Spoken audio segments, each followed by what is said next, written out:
मां गंगा का आशीर्वाद है, यहां इतनी उपजाऊ भूमि है, यहां इतने परिश्रमी लोग हैं। बिहार को समृद्ध बनाने का संकल्प सच हो सकता है।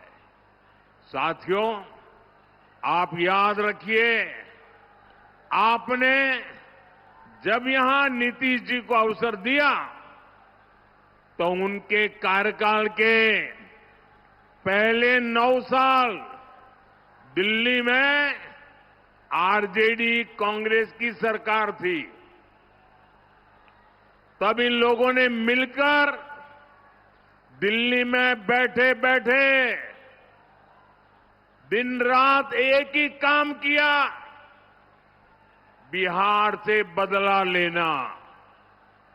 और वो लगातार बिहार के विकास में रोड़े अटकाते रहते थे, नीतीश जी को काम नहीं करने देते थे, बिहार का एक काम होने नहीं देते थे। 2014 में जब आपने मुझे सेवा का अवसर दिया,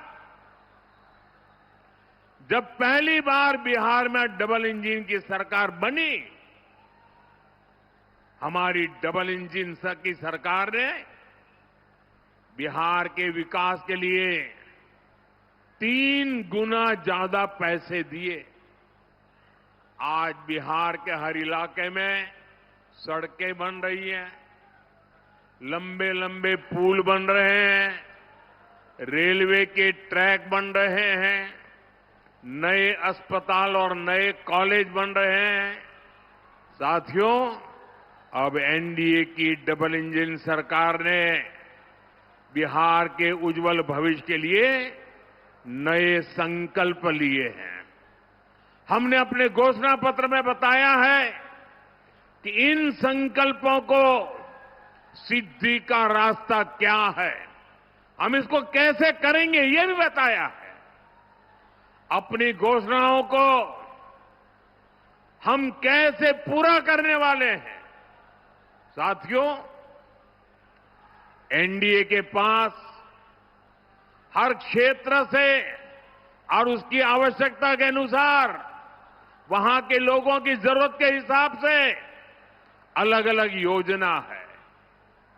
कहीं फूड प्रोसेसिंग से जुड़े उद्योग पर बल दिया जा रहा है, कहीं टूरिज्म का विकास हो रहा है, कहीं टेक्नोलॉजी से जुड़ी कंपनियों का विस्तार करने जा वाले हैं, वहीं मैन्युफैक्चरिंग से जुड़े उद्योगों को बढ़ावा दिया जा रहा है। यानी जहां जैसा सामर्थ्य है, वहां वैसी ही इंडस्ट्री लगाई जा रही है। जैसे मगध का हमारा एक क्षेत्र है, यहां हजारों एकड़ इलाके में उद्योगों का खाका खींचा गया है।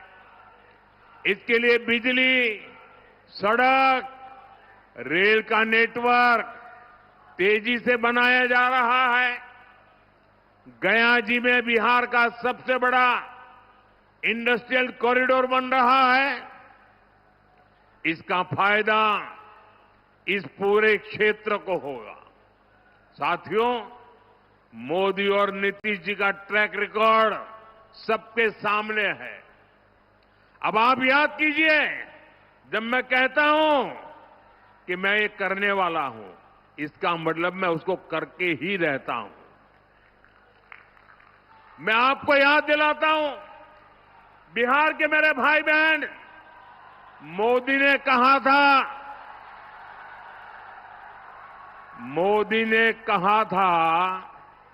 राम मंदिर बनेगा। आप मुझे बताइए, मंदिर बना के नहीं बना? मंदिर बना के नहीं बना? डंके की चोट पर बना के नहीं बना? 500 साल का अधूरा काम पूरा किया कि नहीं किया? मोदी ने देश को वादा किया था और मैंने कहा था कि आर्टिकल 370 की दीवार गिरेगी। आप मुझे बताइए 370 हटा के नहीं हटा? 370 हटा के नहीं हटा? और मोदी ने बिहार की इसी धरती से पहलगाम हमले का बदला लेने की बात भी कही थी। और फिर आपने ऑपरेशन सिंदूर में तबाह होते पाकिस्तान को भी देखा है। मैंने बिहार की धरती से कहा था, वो किया कि नहीं किया? साथियों, मोदी ने वन रैंक वन पेंशन हमारे देश की रक्षा करने वाले, हमारे देश के वीर जवानों, हमारे फौजियों को वादा किया था, हम वन रैंक वन पेंशन लागू करेंगे। आज 7 नवंबर को ही वन रैंक वन पेंशन लागू हुए 11 वर्ष हो रहे हैं। 11 वर्ष। हमारे सैनिक परिवार 4 दशकों से वन रैंक वन पेंशन की मांग कर रहे थे, लेकिन कांग्रेस हर बार उनसे झूठ बोलती रही। कांग्रेस ने 500 करोड़ रुपए दिखाकर कहा था कि लो ओआरओपी लागू हो गया, और उसके बाद भी उसने पूर्व फौजियों से किया वादा कभी नहीं निभाया।